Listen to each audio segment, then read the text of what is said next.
We begin tonight with the tragedy in Millard. Police believe carbon monoxide claimed 3 lives. The first call for help came in around 5:45 tonight. Police and paramedics responded to a neighborhood near 132nd and Q. Newswatch 7 at 9's Abby Peterson is live there with the breaking details. Abby.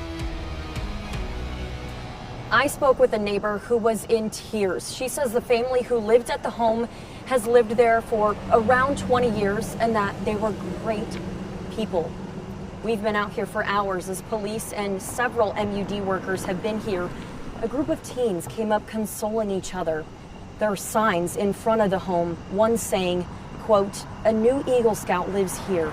Another 2022 Millard South graduate. A neighbor says the couple's son graduated last semester. She tells me the mom would walk their dog every night and their son would skateboard with his friends. So to look outside and see this is devastating to her. It's a family gone. I didn't even know him that well, but my heart is just breaking.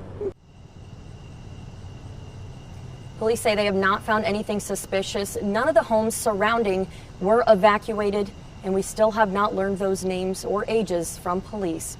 Reporting live, Abby Peterson, KETV, Newswatch 7 at 9.